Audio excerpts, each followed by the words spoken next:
प्रधानमंत्री नरेंद्र मोदी की अगुवाई में हुई नीति आयोग की 10वीं गवर्निंग काउंसिल की बैठक। पीएम ने कहा, विकसित भारत हर भारतीय का लक्ष्य। केंद्र व राज्य टीम इंडिया की तरह करें काम तो कोई भी लक्ष्य असंभव नहीं। चंडीगढ़ में आयोजित फॉरेंसिक विज्ञान प्रयोगशालाओं की राष्ट्रीय बैठक के समापन समारोह में केंद्रीय गृह राज्य मंत्री बंडी संजय कुमार हुए शामिल। कहा, फॉरेंसिक विज्ञान जांच व न्याय प्रक्रिया की बनेगी धुरी। प्रदेश में मिले कोरोना के नए मामलों पर स्वास्थ्य मंत्री आरती राव ने कहा, कोविड के नए वेरिएंट को लेकर घबराने की जरूरत नहीं, सरकार की तरफ से पूर्ण व्यवस्था।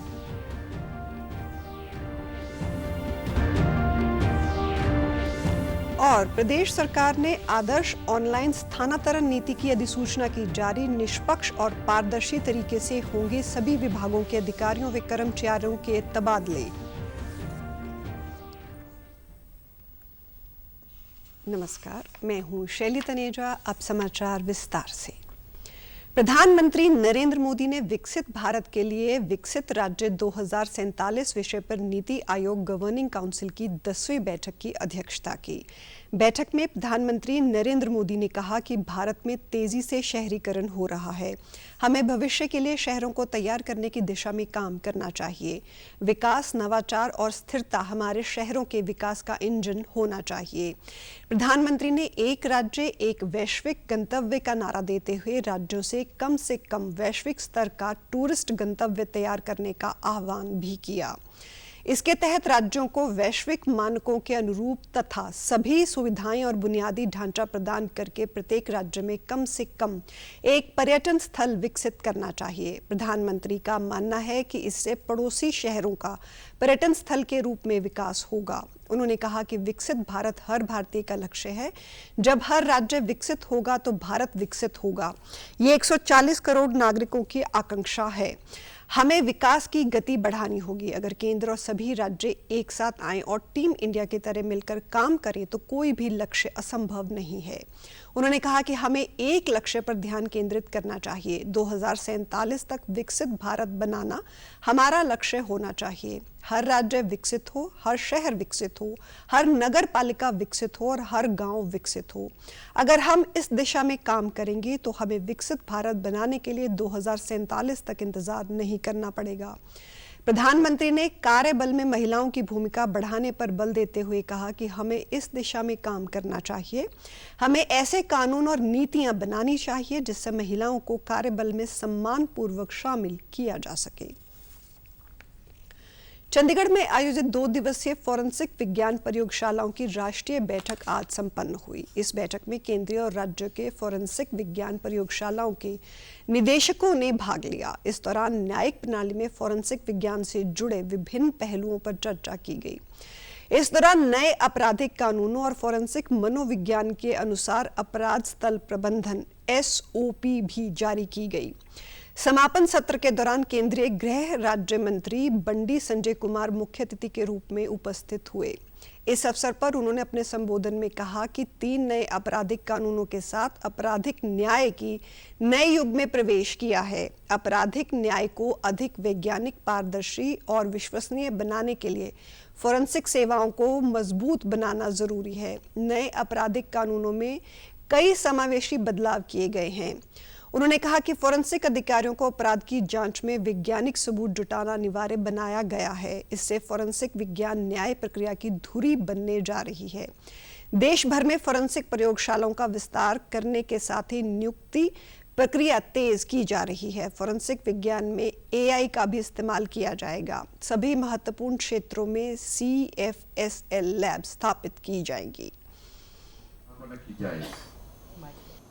राज्यों के वित्तीय, तकनीक और प्रशिक्षण संबंधी सहयोग प्रदान किया जाएगा। न्याय व्यवस्था में फॉरेंसिक फर्स्ट अप्रोच को मुख्य सिद्धांत के रूप में अपनाना हमारा प्रमुख लक्ष्य है। नफिस national forensic infrastructure enhancement scheme नामक केंद्रीय क्षेत्र योजना को 2024 से 2029 तक लागू करने के लिए हाल ही में केंद्रीय मंत्रिमंडल ने गृह मंत्रालय के प्रस्ताव को मंजूरी दी है, जिसके तहत 2254.43 करोड़ रुपयों की कुल लागत से लागत के साथ स्वीकृति दी गई है।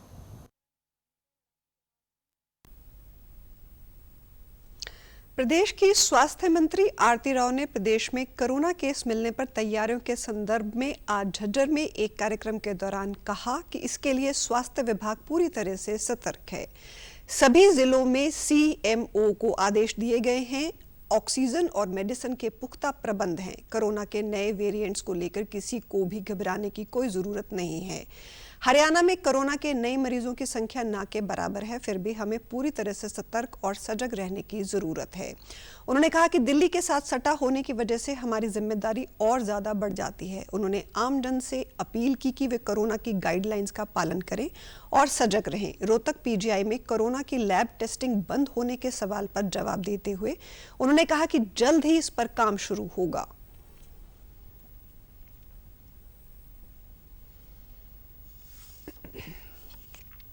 जी, सारी व्यवस्था ठीक है। अभी तक कम ही केसेस हुए हैं और माइल्ड केसेस हुए हैं। कोई बड़ी डरने की बात नहीं है। दिल्ली में ज़्यादा है, हरियाणा क्योंकि बिल्कुल दिल्ली से मेल खाता हुआ है तो शायद फैल सकता है। तो हम बिल्कुल सतर्क हैं। ऑक्सीजन, मेडिसिन सब कुछ हमारी तैयार है और सभी डिस्ट्रिक्ट को सतर्क कर दिया गया है। देखो कि अगर ऐसे केसेस आने लग जाते हैं और बढ़ने लग जाते हैं तो हमें क्या क्या स्टेप्स उठाने चाहिए। हम तैयार हैं। आप प्लीज़ और ऐसा नहीं है कि बहुत ज़्यादा बढ़ गए हैं, कुछ केसेस बढ़े हैं। हाँ जी, हर साल होता है ऐसा, इस साल भी हुआ है और हम कोशिश करेंगे इनको इतने तक ही सीमित रखने की।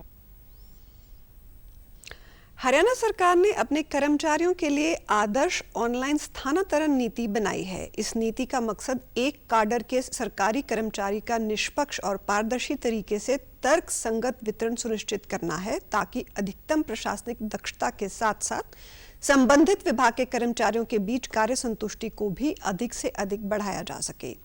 इस संबंध में मुख्य सचिव अनुराग रस्तोगी द्वारा एक अधिसूचना जारी की गई। ये नीति किसी भी विभाग के अंतर्गत नियमित आधार पर कार्यरत संबंधित काडर के सभी कर्मचारियों पर लागू होगी, जहां किसी पद की स्वीकृत काडर क्षमता 50 या उससे अधिक है। अखिल भारतीय सेवाओं, हरियाणा सिविल सेवाओं और संबंध सेवाओं या अगर किसी काडर को मानव संसाधन विभाग की पूर्व सहमति से इस नीति के दायरे से बाहर रखा गया है, उन पर यह नीति लागू नहीं होगी। यदि सक्षम प्राधिकारी उचित समझे तो ऑनलाइन स्थानांतरण नीति को ऐसे काडर के लिए भी लागू किया जा सकता है जहां स्वीकृति पदों की संख्या 50 से कम है। इस नीति के अंतर्गत मुख्यालय पदों सहित काडर के सभी पदों को तबादला अभियान में शामिल किया जाएगा। अधिसूचना के 15 दिनों के भीतर हर विभाग इस नीति के अंतर्गत आने वाले काडर की सूची प्रकाशित करेगा। साथ ही सक्षम प्राधिकारी द्वारा प्रत्येक काडर के लिए तय किए गए निर्धारित कार्यकाल, न्यूनतम कार्यकाल और इकाई भी प्रकाशित करेगा। इसके बाद वर्णित वेरिएबल्स के साथ साथ इस सूची की समीक्षा मानव संसाधन विभाग के अनुमोदन के बाद प्रशासनिक आवश्यकताओं के अनुसार सक्षम प्राधिकारी द्वारा समय समय पर की जा सकेगी। फरीदाबाद जिले के मठगर गांव के रहने वाले मेजर सत्येंद्र धनखड़ को उनकी बहादुरी के लिए राष्ट्रपति द्रौपदी मुर्मू ने शौर्य चक्र से सम्मानित किया। मेजर सत्येंद्र सिंह धनखड़ जून 2024 में जम्मू कश्मीर के डोडा में एक कंपनी कंपाउंडर के तौर पर एक आतंकवाद विरोधी अभियान का नेतृत्व कर रहे थे और आतंकवादियों से मुठभेड़ में उनके पैर में गोली लगी। इसके बावजूद उन्होंने हार नहीं मानी और 3 पाकिस्तानी आतंकवादियों को मार गिराया था। वह महज 19 साल की उम्र में इंडियन आर्मी में सिपाही के पद पर भर्ती हुए थे और 2014 में लेफ्टिनेंट सेलेक्ट हुए। इसके बाद इंडियन मिलिट्री एकेडमी देहरादून से पास आउट होकर 2024 में वो मेजर बने। मेजर सत्येंद्र धनखड़ की माता बीरो देवी ने अपने बेटे की बहादुरी और शौर्य चक्र मिलने पर गर्व जताया। उन्होंने बताया कि जब सत्येंद्र मुठभेड़ में घायल हुआ तो उसने घर पर किसी को नहीं बताया। जब लंबे समय के बाद घर आया तो मैंने उसके पैर पर चोट का निशान देखा। पूछने पर सत्येंद्र ने बताया कि एक ऑपरेशन के दौरान उसे गोली लगी थी और उसने 3 आतंकवादियों को भी मार गिराया था। मेजर की माता ने कहा कि गर्व है कि मेरे बेटे ने देश का नाम ऊंचा किया है। सत्येंद्र की शादी हो चुकी है और उनकी 3 साल की बेटी भी है। नहीं फोन पे हमें तो जब घर आके यहाँ नहायो है और नहारो जब में दिखने घा पर गो कच्छाते मैंने की बेटा यू काय के निशान दे रहे बोला झट हंस पड़ो हंस के फिर जब वो बताई कि माँ ऐसे ऐसे गोली जब लगी दिसंबर में जो मैंने 3 आतंकवादी मारे और जब यूँ के एक फौजी घायल है और वहाँ में फौजी भी खत्म है गए मतलब 1-2 बेचारे तो जब जो यूँ के घायल माँ नहीं हो वाटे में घायल अस्पताल में ऐसे बताई भैया ने घर आके वहाँ ना बताई भैया हमें वहाँ ना बताई कैसी भी घर आके बताई। हाँ बहुत बहुत गर्व है। मैं तो कहूँ देश की हर मान के बेटा बेनिन के बेटा सबके ऐसे पढ़े लिखे और ऐसी बढ़िया बढ़िया नौकरी लगे जो सम्मान है जैसी खुशी हो जैसी खुशी काल मोर हुई है भैया बहुत बहुत खुशी हुई। प्रदेश के नवनियुक्त सूचना आयुक्त संजय मदान ने कहा कि लंबे समय से खाली पड़े सूचना आयुक्त के पदों पर नियुक्ति के बाद अब उनकी प्राथमिकता सूचना अधिकारी के तहत लंबित मामलों को खत्म करना है। आयोग में नियुक्ति होने से अब ये काम आसान होगा और जल्द से जल्द पुरानी शिकायतों का निवारण किया जाएगा। आज करनाल में एक पत्रकार वार्ता के दौरान उन्होंने कहा कि उन्हें जो जिम्मेदारी मिली है उसे वे पूरी निष्ठा और ईमानदारी से निभाएंगे। वो सूचना अधिकारी से सूचना अधिकार से काफी लंबे समय से जुड़े हैं और लोगों को सूचना अधिकार के तहत न केवल जागरूक कर रहे हैं बल्कि उनकी समस्याओं का समाधान भी करवाते रहे हैं। उन्हें इस विभाग से जुड़ी समस्याओं और कमियों की पूरी जानकारी है। एक अन्य सवाल के जवाब में उन्होंने कहा कि सूचना का अधिकार आज बहुत विस्तृत रूप ले चुका है और सब लोग इस बारे में जागरूक हैं। पद पे जो कि एक राज्य सूचना आयुक्त की नाम से जो है एक जिम्मेवारी जो मुझे मिली है, मैं इस पद पर जो भी करनाल या पूरे हरियाणा के जितने भी ऐसे व्यक्ति जिनका उस कार्यालय से संपर्क रहेगा, मैं वहाँ पर जस्टिस और जो भी मैं कर सकता हूँ अपनी पूरी निष्ठा से काम करने के लिए मैं सभी को आश्वस्त करता हूँ। डिपार्टमेंट में भी हर डिपार्टमेंट में आप किसी भी डिपार्टमेंट में चले जाओ एक नोडल अफसर जरूर रखा होता है। उसके बाद फर्स्ट एपीलेट अथॉरिटी भी जो है वो हर कार्यालय में है। लोग जागरूक हैं और इसका बेनिफिट भी ले रहे हैं, लेकिन बेनिफिट होने के बावजूद जहां आप इतनी वर्किंग रहती हैं, लिटिगेशंस रहती हैं, कहीं ना कहीं कुछ कमियां भी रह जाती हैं, तो वो अपील्स में आती हैं। यदि किसी ने सूचना टाइम से नहीं दी, यदि सूचना गलत दे दी, सूचना में कहीं कोई हेर फेर किया है, तो वो जो अपील्स हमारे पास आएंगी तो मैं उसमें जो समाज के लिए कर पाऊंगा मैं उसके लिए आश्वस्त। पलवल में अनाधिकृत रूप से रहने वाले अप्रवासियों के खिलाफ चलाए गए विशेष चेकिंग अभियान में पुलिस ने 60 अवैध बांग्लादेशियों को 2 अलग-अलग ईंट भट्टों से गिरफ्तार किया है। इनमें पुरुष, महिलाएं और बच्चे शामिल हैं। हथीन के डीएसपी महेंद्र सिंह ने बताया कि गुप्त सूचना के आधार पर यह कार्रवाई की गई, जिसमें 2 अलग-अलग ईंट भट्टों से गिरफ्तार ये सभी लोग बिना वैध दस्तावेजों के रह रहे थे। इनके दस्तावेजों की जांच की जा रही है और ये पता लगाया जा रहा है कि ये कब और कैसे भारत में दाखिल हुए। उन्होंने ये भी बताया कि जिले में अवैध अप्रवासियों के खिलाफ ऐसी कार्रवाई आगे भी जारी रहेंगी। उन्होंने सभी जिला वासियों से अपील करते हुए कहा कि वे अपने पास काम करने वाले या किराए पर रहने वाले प्रत्येक व्यक्ति का पुलिस सत्यापन अनिवार्य रूप से कराएं। साथ ही सभी भट्टा मालिकों, राइस मिल मालिकों तथा अन्य व्यावसायिक संस्थानों में काम करने वाले मजदूरों और कर्मचारियों का पूरा ब्यौरा अपने पास रखें। जिस पर हमने उनको जाकर एसएचओ साहब ने अपने पुलिस के साथ दलबल के साथ वहाँ पर चेक किया तो वहाँ पर हमारे को टोटल 60 बांग्लादेशी मिले, जिनके पास किसी प्रकार में कोई आईडी नहीं मिली है और उसको हम इनके खिलाफ नियमानुसार जो कार्रवाई कर रही है। इसमें टोटल 60 हैं टोटल और जिनमें 20 पुरुष हैं, 18 औरतें हैं और 22 बच्चे।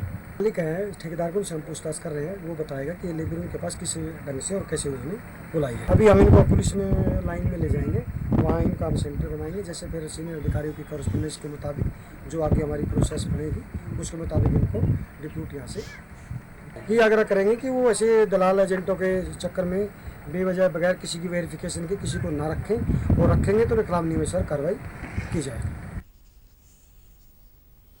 नूह जिले के गांव रजाका से पाकिस्तान से जासूसी के आरोप में गिरफ्तार अरमान का 6 दिन का रिमांड पूरा हो गया है। उसे पुलिस कड़ी सुरक्षा के बीच दोपहर 2 बजे फिरोजपुर झिरका की कोर्ट में पेश करने के लिए पहुंची, जहां से अरमान को न्यायिक हिरासत में भेज दिया गया। आरोपी अरमान से रिमांड अवधि के दौरान 8 मोबाइल फोन और एक पासपोर्ट बरामद होने की खबर है। अरमान को ऑपरेशन सिंदूर के दौरान भारतीय सैन्य सुरक्षा की जानकारी भेजने के आरोप में गत 16 मई को गिरफ्तार किया गया था। रिमांड अवधि के दौरान आरोपी से अलग अलग जांच एजेंसियों द्वारा पूछताछ की गई, जिसमें बड़ा खुलासा होने की संभावना है। जांच अधिकारी विजय ने बताया कि 16 मई को अरमान को पाकिस्तान को खुफिया जानकारी देने के आरोप में गिरफ्तार किया गया था। प्रधानमंत्री नरेंद्र मोदी कल सुबह 11 बजे आकाशवाणी से मन की बात कार्यक्रम में अपने विचार साझा करेंगे। ये इस मासिक रेडियो कार्यक्रम की 122वीं कड़ी होगी। आकाशवाणी और दूरदर्शन के समूचे नेटवर्क, आकाशवाणी समाचार की वेबसाइट और न्यूज ऑन मोबाइल ऐप पर यह कार्यक्रम सीधे प्रसारित होगा। आकाशवाणी समाचार, दूरदर्शन समाचार, प्रधानमंत्री कार्यालय तथा सूचना और प्रसारण मंत्रालय के YouTube चैनलों पर भी इसका सीधा प्रसारण किया जाएगा। आकाशवाणी से हिंदी प्रसारण के तुरंत बाद मन की बात कार्यक्रम क्षेत्रीय भाषाओं में भी प्रसारित होगा। प्रदेश में अलग कमेटी आंदोलन के अगुवा रहे जगदीश सिंह झींडा हरियाणा सिख गुरुद्वारा मैनेजमेंट कमेटी के पहले चयनित प्रधान बने हैं। एग्जीक्यूटिव बोर्ड में भी झींडा ग्रुप के लोगों का प्रभुत्व है। कल झींडा के नाम का ऐलान किया गया। सरकारी झींडा के नाम पर राजी थे। सूत्रों के मुताबिक सरकार से हाथ मिलाने के बाद ही झींडा का प्रधान बनने का रास्ता साफ हुआ। ऐतिहासिक गुरुद्वारा साहिब पातशाही छठी में प्रोटेम चेयरमैन जोगा सिंह की देखरेख में हरियाणा कमेटी की बैठक हुई, जिसमें 48 सदस्यों ने भाग लिया। बीबी जसबीर कौर मसाना चुनाव प्रक्रिया में शामिल नहीं हुई। HSG-MC अध्यक्ष बनने के बाद झींडा ने कहा कि वो पूरी ईमानदारी के साथ काम करेंगे। लंबे संघर्ष के बाद हरियाणा कमेटी अस्तित्व में आई और पहले चुनाव के बाद बहुमत से उन्हें प्रधान चुना गया है। वो गुरु घर की सेवा पूरी निष्ठा से करेंगे। ਤੇ ਗੁਰੂ ਮਹਾਰਾਜ ਦੀ ਹਜ਼ੂਰੀ ਵਿੱਚ ਖਲੋ ਕੇ ਇਹ ਵਾਅਦਾ ਕਰਨਾ ਵਾ ਸੰਗਤ ਨੂੰ ਕਿ ਸੰਗਤ ਨੂੰ ਹੀ ਪ੍ਰਧਾਨ ਮੰਨਿਆ ਜਾਏਗਾ। ਜਿਸ ਤਰ੍ਹਾਂ ਉਹ ਸੰਘਰਸ਼ ਕੀਤਾ ਹੈ, ਜੇ ਕਿਰੇ ਸਿੱਖ ਧਰਮ ਤੇ ਸਿੱਖ ਕੌਮ ਤੇ ਹਰਿਆਣਾ ਦੇ ਸਿੱਖਾਂ ਦੇ ਹੱਕਾਂ ਦੀ ਲੜਾਈ ਲੜਨੀ ਪਈ ਤੇ ਉਹ ਵੀ ਲੜਾਈ ਲੜਾਂਗਾ। ਪਹਿਲੋਂ ਮੈਂ ਗੁਰੂ ਦਾ ਸਿੱਖ ਹਾਂ, ਉਸ ਤੋਂ ਬਾਅਦ ਆਪਣੇ ਅਕਾਲ ਤਖਤ ਸਾਹਿਬ ਨੂੰ ਸਮਰਪਿਤ ਹਾਂ, ਉਸ ਤੋਂ ਬਾਅਦ ਆਪਣੇ ਦੇਸ਼ ਨੂੰ ਸਮਰਪਿਤ ਹਾਂ ਤੇ ਉਸ ਤੋਂ ਬਾਅਦ ਆਪਣੇ ਹਰਿਆਣੇ ਨੂੰ ਸਮਰਪਿਤ ਹਾਂ। ਜੀ ਅਸੀਂ ਅਪੀਲਾਂ ਕਰਦੇ ਰਹੇ। ਮੈਂ ਤੇ ਅੱਜ ਵੀ ਕਹਿਣਾ ਵਾਂ ਕਿ ਸਰਬਸੰਮਤੀ ਹੋਈ ਏ। ਆਪਾਂ ਤੇ ਅੱਜ ਵੀ ਉਹਨਾਂ ਨੂੰ ਕਹਿ ਰਹੇ ਹਾਂ ਵੀ ਆਪਾਂ ਰਲ ਕੇ, ਤੁਸੀਂ ਭਾਵੇਂ ਸਾਨੂੰ ਮਾੜਾ ਬੋਲੋ ਚੰਗਾ ਬੋਲੋ, ਆਹ ਗੁਰੂ ਘਰ ਦੀ ਸੇਵਾ ਕਰਨੀ ਹੈ, ਔਰ ਰਲ ਮਿਲ ਕੇ ਅੱਜ ਵੀ ਫਿਰ ਅਪੀਲ ਉਹਨਾਂ ਨੂੰ ਕਰਾਂਗੇ ਕਿ रल के सेवा करें। वहीं पंथक मोर्चा आजाद की ओर से प्रोटेम चेयरमैन जोगा सिंह को प्रधान बनाने का प्रस्ताव दिया गया। झींडा की नियुक्ति का बाइकआउट करते हुए पंथक मोर्चा ने आज चंडीगढ़ में प्रेस वार्ता के दौरान कहा कि प्रोटेम चेयरमैन सरकार और झींडा के दबाव में काम कर रहे हैं। पंथक मोर्चा की ओर से प्रकाश साहूवाल उम्मीदवार थे। बताया गया कि पहले जोगा सिंह ने दूसरे गुट से प्रधान पद के उम्मीदवार का नाम मांगा था, लेकिन चुनाव ही नहीं हुआ, जिस पर पंथक मोर्चा के सभी सदस्य बाइकआउट कर निकल गए। प्रधानगी की चोण होनी सन, ਉਹਦੇ ਵਾਸਤੇ 21 ਮਈ ਦੀ ਤਰੀਕ ਰੱਖੀ ਗਈ। 21 ਮਈ ਦੀ ਤਰੀਕ ਰੱਖੀ ਗਈ, ਪਰ 20 ਮਈ ਨੂੰ ਉਹ ਵੀ ਕੈਂਸਲ ਕੀਤੀ ਗਈ ਇੱਕ ਬਹਾਨਾ ਬਣਾ ਕੇ। ਉਹ ਬਹਾਨਾ ਸੀ ਕਿ ਮੈਂਬਰਾਂ ਨੂੰ ਬਾਈ ਪੋਸਟ ਚਿੱਠੀਆਂ ਨਹੀਂ ਗਈਆਂ ਘਰ ਘਰ। ਉਸ ਤੋਂ ਬਾਅਦ 23 ਤਰੀਕ ਰੱਖ ਦਿੱਤੀ ਗਈ। ਇੱਕ ਦਿਨ ਵਿੱਚ ਪੋਸਟ ਕਿਵੇਂ ਚਲੀ ਗਈ ਜੀ? ਜਦੋਂ ਕਿ ਚੁਣਾਵ ਆਯੋਗ ਵੱਲੋਂ ਜਿੰਨੀਆਂ ਵੀ ਅੱਜ ਤੱਕ ਕੋਈ ਵੀ ਪੋਸਟ ਸਾਨੂੰ ਪੋਸਟ ਦੁਆਰਾ ਕੋਈ ਚਿੱਠੀ ਨਹੀਂ ਗਈ, ਸਿਰਫ ਮੈਸੇਜ ਦਿੱਤੇ ਜਾਂਦੇ ਸਨ ਫੋਨ ਤੇ। भाखड़ा ब्यास प्रबंधन बोर्ड से जुड़े जल विवाद को लेकर कल पंजाब सरकार ने हाई कोर्ट में कहा कि हरियाणा को पानी छोड़ने का फैसला योग्य अथॉरिटी ने जारी नहीं किया। नियमों के मुताबिक पावर मिनिस्ट्री के पास बैठक बुलाने का अधिकार था, लेकिन गृह मंत्रालय के सचिव ने बैठक बुलाई। वहीं केंद्र सरकार की ओर से additional solicitor general Satyapal Jain ने पंजाब सरकार के इन आरोपों का विरोध किया। उन्होंने कहा कि पंजाब सरकार हाई कोर्ट का फैसला नहीं मान रही और उल्टे इसके लिए केंद्र हरियाणावी BBMB पर आरोप लगा रही है। इस पर मुख्य न्यायाधीश शील नागू और सुमित गोयल की खंडपीठ ने सोमवार के लिए सुनवाई कार्रवाई तय करते हुए केंद्र व हरियाणा को पक्ष रखने के लिए कहा है। देश के गांव में आत्मनिर्भर भारत का सपना बुना जा रहा है। हरियाणा में बुनाई की पारंपरिक कला को फिर से उभारने की कोशिशें जारी हैं और नाबार्ड इसमें अपना भरपूर सहयोग प्रदान कर रहा है। नाबार्ड खेती किसानों से इतर हस्तशिल्प को भी अपनी विभिन्न पहलों के जरिए प्रोत्साहन देकर इन्हें आगे बढ़ाने का कार्य करता है। ऐसी ही एक पहल ऑफ फॉर्म प्रोड्यूसर ऑर्गेनाइजेशन के तहत जिला अंबाला और पंचकूला के बुनकरों का हाथ थामकर उनकी कला को नई पहचान दी गई है। इसके तहत क्लस्टर के लोगों की एक कंपनी बनाकर उनके उत्पादों को प्रोत्साहित किया गया है। उत्पादों को तैयार करने के लेकर मार्केटिंग तक के लिए समर्थन भी दिया जाता है। विरासत बैक टू रूट से दोनों जिलों के 310 बुनकरों को जोड़ा गया है। इसमें 216 महिलाएं शामिल हैं जो चंदी दरी से साथ ही table mat, runner, yoga mat, पीढ़ी व चारपाई आदि बनाने का कार्य कर रहे हैं। इससे उनकी कला को नया बाजार मिल रहा है और आमदनी भी बढ़ी है। नाबार्ड ने वर्ष 2022 में कुल 73 लाख रुपए के अनुदान के साथ इस परियोजना की शुरुआत की, जिसका सीधा लाभ स्थानीय बुनकरों को मिल रहा है। नाबार्ड हरियाणा की मुख्य महाप्रबंधक निवेदिता तिवारी ने परियोजना की जानकारी देते हुए बताया कि इसका उद्देश्य बुनकरों की खोई कला को पुनर्जीवित करने के साथ ही उनके जीवन स्तर को भी बेहतर बनाना है। कंपनी में 310 मेंबर्स हैं, जिसमें अधिकतर महिलाएं हैं। तो महिलाओं को इन प्रोड्यूसर कंपनी में जोड़ने से हमने सिर्फ एक आर्ट्स को एंड क्राफ्ट्स को आगे नहीं ले गए हैं, इससे महिलाओं की सशक्तिकरण हुई है। ये इस स्तर तक पहुँचे कि उनको यहाँ के हैंडलूम कॉरपोरेशन द्वारा भी एक रिकॉग्निशन मिली, एक प्रोग्राम के साथ जुड़े। नाबार्ड के ग्रामीण भारत महोत्सव में इनको एक हमने स्टॉल दिया था, तो वहाँ पर बहुत सारी ऐसी इंक्वायरीज आई, विदेशी लोगों के द्वारा इंक्वायरीज आई और उन्होंने कंसाइनमेंट भी वहाँ भेजी है। नाबार्ड के सहयोग से अंबाला के भूरेवाला में कॉमन फैसिलिटी सेंटर बनाया गया और निफ्ट पंचकूला द्वारा इसकी ब्रांडिंग की गई। इस केंद्र पर कारीगरों को प्रशिक्षण देकर उनकी प्रतिभा को निखारा गया, नए नए डिजाइन लाए गए। विरासत को बुनकर सेवा केंद्र पानीपत से भी जोड़ा गया और महिलाओं को फ्रेम लूम पर 45 दिनों की ट्रेनिंग दी गई। संगठन ने गुणवत्ता से कोई समझौता न करते हुए हथकरघा उत्पादों को बाजार में उतारा, जिससे ग्राहकों से अच्छी प्रतिक्रिया मिल रही है। ये उत्पाद सरकारी जैम पोर्टल के साथ अन्य ऑनलाइन प्लेटफॉर्म पर भी मौजूद है। देश के कई हिस्सों में लगने वाले मेलों में भी उत्पाद भेजे जाते हैं। ये सरकार की वोकल फॉर लोकल मुहिम को आगे बढ़ा रहा है। प्रोडक्ट, बैग, एमी ग्रूमी और प्रोडक्ट यानी लेडीज़ ने हमारे शुरू कर दिए। उसकी 200 रुपये बुनाई थी, अब हम लोगों को 300 रुपये उसकी बुनाई देते हैं और जिससे लोगों का रुझान शुरू हो गया है। हमारा प्रोडक्ट 5/12/2024 को 5 दरी हमें फ्रांस के ऑर्डर से मिली हैं। गाथा साइट की तरफ से हमें मिली थी और हमने वो डिलीवर कर दी हैं। नाबार्ड के सहयोग से रायपुर रानी में कारीगरों के उत्पादों की बिक्री के लिए एक रूरल मार्ट भी खोला गया है। स्थानीय लोग भी इस उत्पादों को खरीद रहे हैं। कारीगरों ने बताया कि इस पहल के बाद उन्होंने फिर से इस पारंपरिक कला का रुख किया। प्रशिक्षण ने उनके हुनर को निखारा और आज हम रोज 2-3 दरी बना रहे हैं।